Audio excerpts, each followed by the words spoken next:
T'es sur le point de te lancer dans une nouvelle tâche, t'es motivé, puis tu ouvres juste ton tel comme ça, 5 minutes, et environ 45 minutes plus tard, tu te demandes si tu devrais pas devenir potière au Japon. C'est ça le piège du scrolling, tu viens pour chercher de l'inspiration ou une information et tu te retrouves paralysé face au nombre de contenus. Le fléau de notre génération, c'est pas Ganondorf, c'est la consommation massive et passive de contenu et d'informations. Et quand on est freelance, c'est encore pire. Pas de chef de projet pour nous rappeler à l'ordre, plein de liberté, mais surtout plein de pièges. Alors aujourd'hui, je te partage ce qui m'aide de passer du scroll à l'action. Si on doit parler un peu du piège du scroll et de ses impacts, c'est que je trouve que c'est tellement facile de se laisser entraîner dedans parce que les pièges du scrolling, du doom scrolling ou juste de la consommation en boucle d'informations au lieu de travailler, c'est tellement facile de tomber dedans. Déjà, premièrement, quand on a un métier même par exemple créatif où on pense que c'est une bonne idée d'aller chercher une inspiration vite fait, ah je me rappelle ça, je vais aller checker et tout,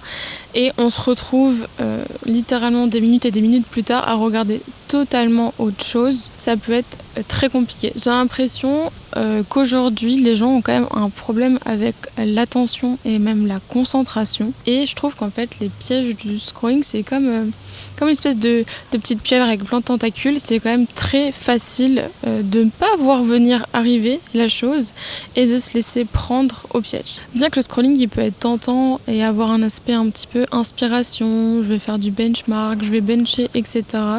Ça peut être aussi quelque chose de très paralysant, de bloquant, voire c'est quelque chose qui peut te retirer de la motivation, je trouve. On peut se retrouver submergé par tellement d'inspiration qu'en fait on n'est plus en capacité de créer, et au contraire c'est même contre-productif.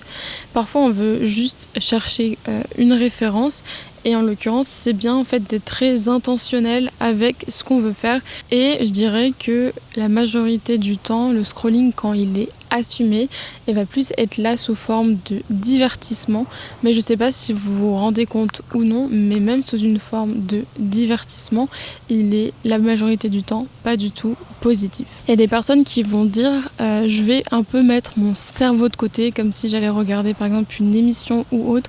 Je vais mettre mon cerveau de côté et je vais scroller, ça va me faire plaisir, je vais scroller 1 heure sur TikTok. Et en vrai ici on blâme personne, no shade, mais je suis juste là pour vous parler de en quoi, en vrai, soyons un peu honnêtes, en quoi ça a un impact négatif. Et en fait, même sous une forme de divertissement, la plupart du temps, ce qui se passe, c'est que, on retient rien de ce qu'on a vu. De 2, en fait, on empêche notre cerveau vraiment de se reposer.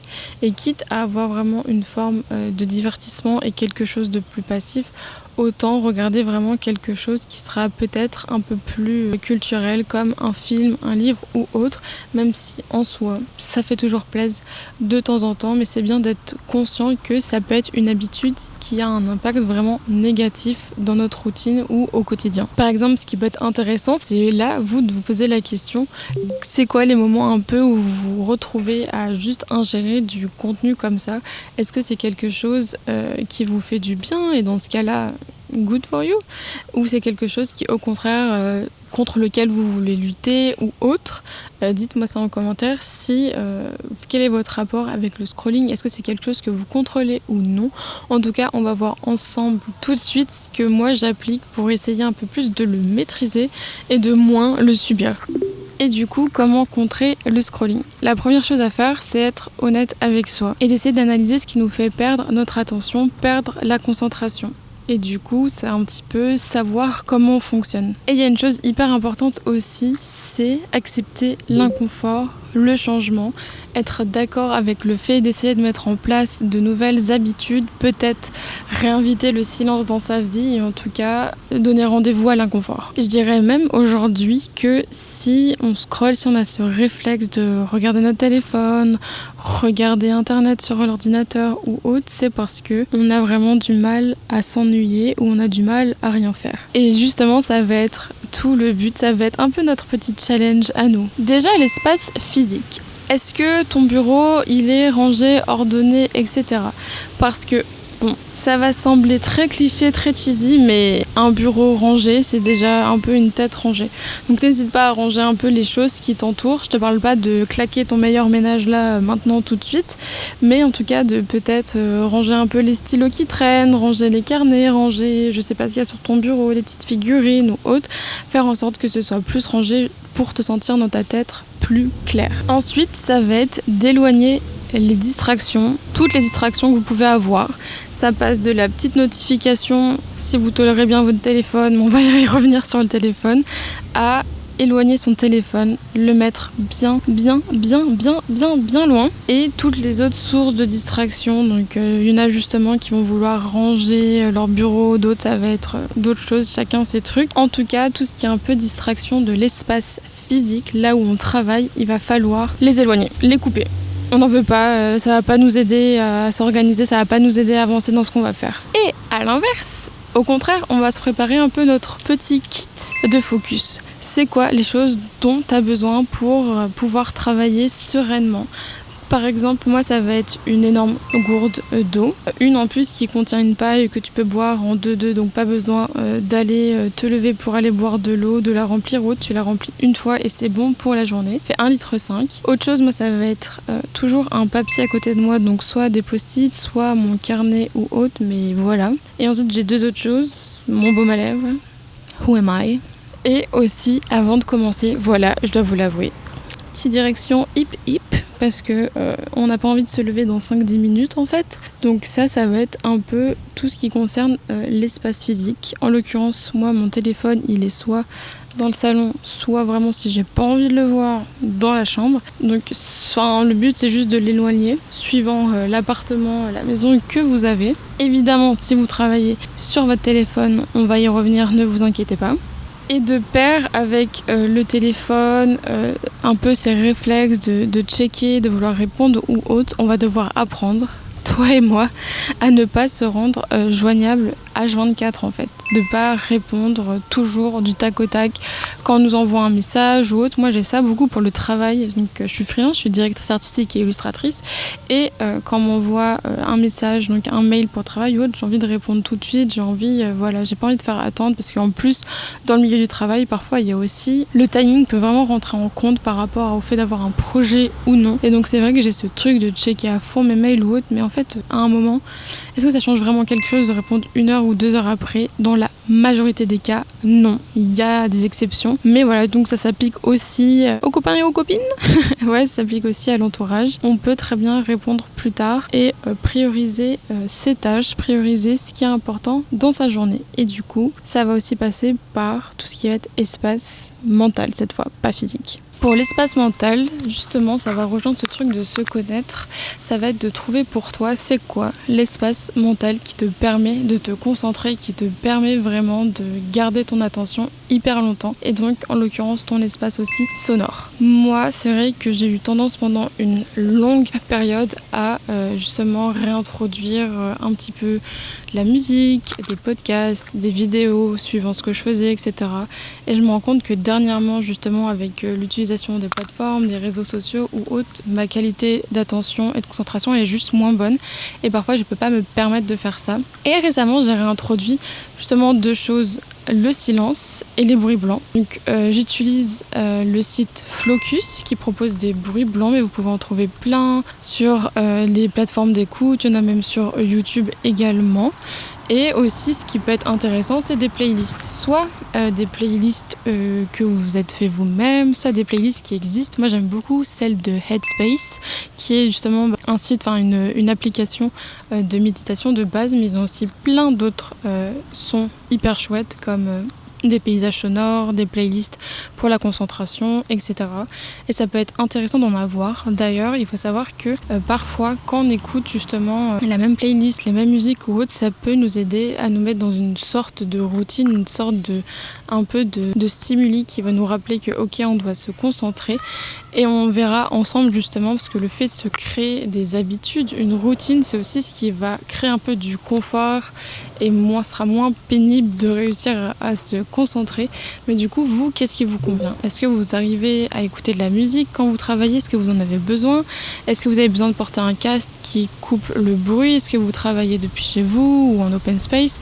Ça va dépendre vraiment de ce que vous aimez et de comment vous travaillez. Et aussi, restez lucide sur quels sont vos faux amis. Est-ce que au final vous pensez que vous pouvez écouter de la musique mais en fait vous vous focalisez trop sur les paroles ou ça vous ambiance trop et du coup vous sortez de votre concentration? Est-ce que pareil vous êtes adepte des podcasts et du coup ce qui se passe c'est qu'en fait vous écoutez plus ce que dit la personne que ce que vous devez faire? C'est à vous de jauger, mais d'avoir justement cette honnêteté de dire qu'est-ce qui fonctionne pour moi et qu'est-ce qui fonctionne pas en fait pour moi. C'est vous, votre propre juge, quoi. D'un point de vue un peu plus mindset, mental, tout ça, il faut aussi accepter que le fait de se concentrer et d'être en état de concentration, ça demande quand même de l'intention.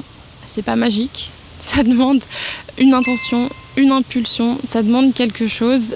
Malheureusement, on peut pas juste se dire je dois travailler, je vais travailler. Il faut se mettre en condition de travailler pour vraiment être en mode 100% focus. Je parle évidemment de si vous voulez vraiment charbonner et avancer. Et c'est ce qui va faire aussi la différence. Je sais pas si ça va vous parler, mais ce truc de travailler plus intelligemment et peut-être moins.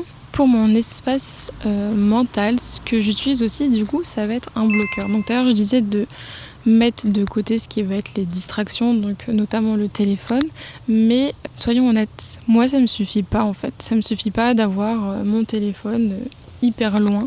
Ce qui me convient, c'est d'appliquer en plus un bloqueur. Donc si vous avez suivi, j'arrive à mettre mon téléphone loin, mais c'est pas suffisant. Donc ça veut dire que j'ai un bloqueur non sur mon téléphone, mais sur mon navigateur. J'utilise Leech Block, mais il y en a plein d'autres. Et si vous êtes amené à travailler majoritairement sur votre téléphone, je vous conseille du coup des bloqueurs téléphone. Il me semble qu'il y a Forest, il y en a plein d'autres. Je vous les mettrai à l'écran qui peuvent, suivant l'application, bloquer plus ou moins. C'est vous qui dites tous les combien vous voulez que ça se débloque ou si ça se débloque pas pendant certaines plages horaires. Moi, c'est le cas. J'ai des plages horaires où les sites sont bloqués. Et je trouve que du coup ça a changé pas mal de choses. En fait ça a filtré tous les mauvais réflexes que j'avais. Vous savez, ce réflexe d'aller sur Instagram en mode en 2 secondes et tu l'as même pas vu venir. C'est limite ton corps qui s'est mis en mode robot et qui a cliqué dessus.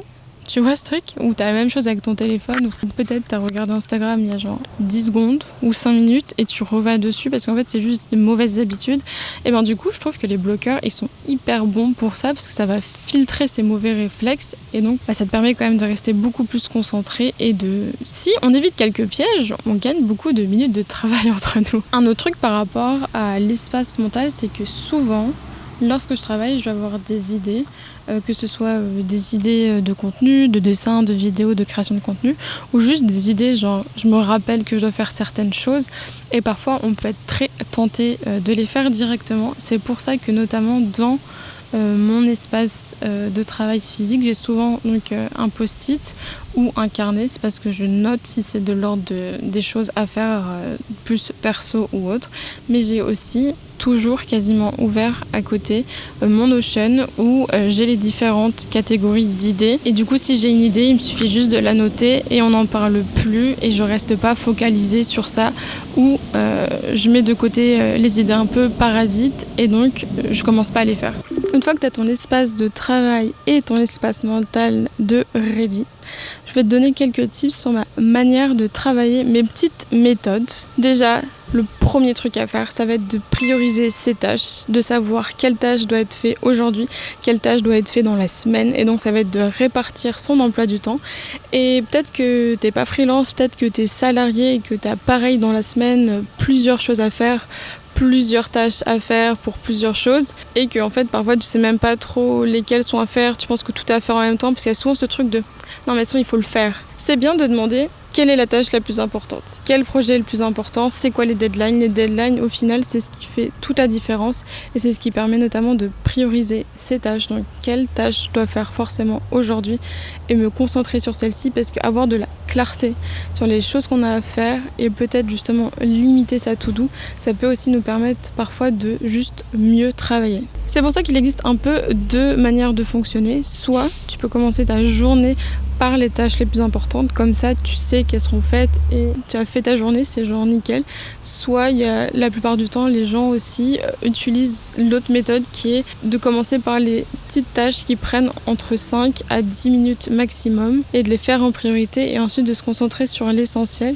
C'est à toi de voir ce qui te correspond le plus, mais en tout cas, une fois que tu as priorisé tes tâches, potentiellement, tu sais que c'est par celle-ci que tu vas devoir commencer. Et en plus de ça, donc j'ai déjà mon emploi du temps ou autre, ce que je vais utiliser, c'est du time blocking. C'est en fait de mettre dans son agenda des créneaux horaires pour justement répartir les tâches que j'ai à faire durant la journée. Et donc pour ça, tu peux utiliser des logiciels un peu de gestion de temps type Notion, Asana ou autre, ou alors ton Google Agenda classique. Si tu es en entreprise, tu as forcément une plateforme sur laquelle vous faites ça. Et sinon, teste différentes plateformes. Je sais qu'il y a beaucoup de gens qui utilisent Asana, il y a beaucoup de gens qui utilisent Notion. Moi personnellement, du coup, j'utilise Notion parce que j'ai un grand amour pour Notion, mais j'utilise aussi Google Agenda plus en tant que event. Mais en fait, maintenant, ce qui est bien avec Notion, c'est qu'ils ont jumelé les données. Donc, tu peux voir ce que tu as fait dans la journée, dans tes tâches, dans la partie calendar de Notion. Donc, c'est tout bénef, tout ce qui va être pro, il est dans mon Notion. Et tout ce qui va être plus événement, ce qui se passe dans la journée. Si j'ai un call client, si j'ai d'autres choses, ça va être lié à mon mail professionnel. Donc au moins comme ça, je suis organisée, j'ai tout ce qu'il me faut. Et après, ça c'est vraiment propre à chacun. Je sais qu'il y en a qui sont entièrement papier, avec des agendas papier. Et tu peux aussi time bloquer dans ton agenda. Donc c'est juste bloquer des plages horaires. Quelque chose que j'aime beaucoup aussi parce que justement, ça me permet vraiment de me focus dessus. Et en fait, entre nous, soyons honnêtes, 1 heure de travail, comme ça, vous voyez, travail chaloupé, entrecoupé de petites vidéos, entrecoupé de j'ai regardé mon téléphone, entrecoupé de you name it, / 25 minutes de travail full focus, ça tue tout. Pourtant, c'est beaucoup moins de temps passé. Donc c'est là où on se rend compte qu'une concentration intentionnelle et vraiment active, ça change tout dans le travail. Et c'est pour ça que personnellement j'utilise un timer, c'est les Pomodoro, c'est la méthode Pomodoro, je ne sais pas si vous connaissez, c'est des parcelles de temps, donc au-delà du time blocking, c'est 25 minutes de temps de travail, suivi de 5 minutes, suivi de 25 minutes de travail et ensuite une plus longue pause de 10-15 minutes, ainsi de suite. Et après, vous pouvez faire votre pause déjeuner, etc. ou autre. Et en fait, ça permet vraiment de me dire, ok, là, les 25 minutes, je suis imperturbable, je suis intouchable, personne ne me contacte, je ne parle à personne et j'y vais à fond. Et ok, dans mes 5 minutes, je serai fully sur mon téléphone, désolée pour le franglais, je serai sur mon téléphone, je ferai mes trucs, j'irai aux toilettes, j'irai me servir un verre d'eau à part si vous avez une gourde à portée de main, enfin j'irai faire un truc, j'irai marcher parce que même ça, en soi c'est assez important et ça fait du bien au corps de juste aller se lever, aller faire autre chose et après, bam, se remettre en condition. Espace physique, espace mental, si vous avez suivi mes tips. Et je trouve que ça fait toute la diff, le Pomodoro. Il y a des sites qui le font, vous pouvez le faire vous-même avec un timer. Les deux fonctionnent en soi. Le Pomodoro, c'est pas mal aussi parce qu'en soi, quand on y réfléchit, le cerveau, il est pas fait pour être concentré en continu, pour avoir 1 heure de concentration active. Et je sais pas si vous vous rappelez, à l'époque du lycée ou à l'époque de tout ce qui va être cours magistraux de 3 heures, souvent c'était juste une punition parce que tu peux pas être concentré 3 heures d'affilée, noter pleinement, comprendre pleinement ce que raconte quelqu'un. C'est énorme. Déjà, je trouve 1 heure, c'est énorme, mais 1 heure de travail où tu es en autonomie et tu dois pas écouter un intervenant, c'est même trop. 1/2 heure c'est largement suffisant ou 25 minutes c'est suffisant, coupure et on reprend. Et ce qui m'amène à des petits tips supplémentaires si vous voulez les prendre avec vous. 2-3 choses en plus. Le 1, oui on est en full franglais, ça va être un peu batcher ses tâches ou faire des tâches, les mêmes genres de tâches en même temps dans la journée, comme le batch cooking où on va préparer plusieurs repas ou plusieurs choses en même temps. Là, ça va être pareil pour le travail. Un exemple pour ceux qui sont par exemple dans la création de contenu. Au lieu de créer un carrousel pour Instagram le lundi et un autre le vendredi, etc., puisque ça correspondrait un peu à des temps de publication, tout batcher en même temps, faire une matinée full création de contenu et comme ça je suis concentrée, je fais la même chose donc, et possiblement ça va plus vite parce que je suis déjà en fait avec les mêmes fichiers, avec le même genre de tâches et donc c'est juste un peu plus pénible et un peu moins efficace de le refaire la même chose 5 jours après. Et donc ça va être de batcher ces tâches ou bien de regrouper toutes les tâches similaires et les faire en même temps. Là, ce sera plus un type un peu mindset, mais justement, je vous parlais d'intention tout à l'heure. Ça va être un peu de lancer sa session de travail avec une intention et des micro-habitudes qui lui sont propres. Donc ça peut être d'aller travailler avec une tasse de café, loin de moi l'idée de vous dire de boire trop de café ou autre, mais ça peut être des petits rituels comme ça qui vous permettent de vous conditionner et de set up votre cerveau en mode là je vais travailler, donc ça peut être du son, ça peut être évidemment ce qui vous entoure, etc. Mais d'avoir cette micro-intention, micro-impulsion de dire allez j'y vais. En fait un peu comme le sport où au final le plus dur c'est pas forcément la séance de sport, parfois le plus dur ça va être notamment de juste y aller, c'est de commencer, c'est le premier pas, c'est la première impulsion. C'est pour ça que si sciemment, si intentionnellement vous le faites, et parfois ça peut être juste plus facile. Et enfin, c'est important, je pense, d'être réaliste, de faire des to-do list réalistes, parce que c'est aussi très facile de parfois se sentir un peu déçu quand on n'a pas réussi à faire autant de choses qu'on veut. Franchement, le but, c'est juste d'avancer. Bon, évidemment, on est d'accord, il y a des deadlines, il y a des choses à faire, etc. Mais c'est de ne pas être trop dur envers soi non plus. L'essentiel, c'est de faire les choses et pas forcément de les faire à 100% magnifiquement bien. De les faire à 100%, mais pas forcément d'avoir ce côté un peu perfectionniste ou autre, parce que le but, c'est quand même de faire les choses. Faut faire les choses, faisons les choses bien, mais pas obligé qu'elles soient 100% parfaites. Et enfin, ça je l'ai noté plus en remarque personnelle, c'est que par rapport au scrolling ou autre, je sais que souvent le soir c'est un peu le moment qu'aiment bien les gens pour scroller ou autre, ou le matin, mais bon ça dépend, le matin souvent il faut juste aller travailler après. Mais du coup ce que je fais depuis pas mal de temps pour le coup, et parfois je déroge à la règle, mais majorité du temps, mon téléphone à partir de 22h j'y touche plus. Donc que ce soit pour répondre à des messages ou autre, je vais pas commencer à scroller à partir de 22h ou autre. En tout cas, c'est pas quelque chose que j'apprécie. Et du coup, si on est vraiment honnête, vous et moi, les moments où j'aime le plus juste binger du contenu comme ça va être dans les transports en commun, parce que je sais que j'ai genre 20-25 minutes et je me dis, allez, ma petite récompense quoi, allez je regarde et après j'arrête quoi. Alors que je suis censée lire One Piece. Et je préfère regarder des TikTok, c'est pas bien, mais je vais me remettre, j'en suis à la moitié.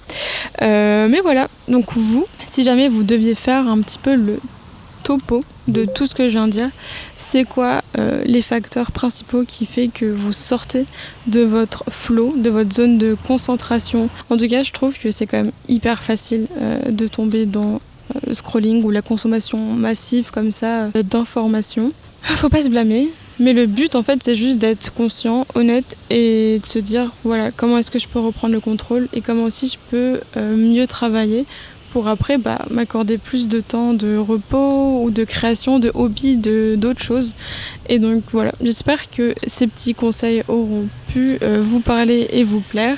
N'hésitez pas à me partager vos tips pour lutter contre le scrolling. Est-ce que vous êtes adepte des applications qui bloquent d'autres applications? Est-ce que c'est pas fun quand même? On a créé des applications pour bloquer les applications. Dites-moi tout ça en commentaire. En tout cas, merci beaucoup de m'avoir regardé et je vous dis à très vite.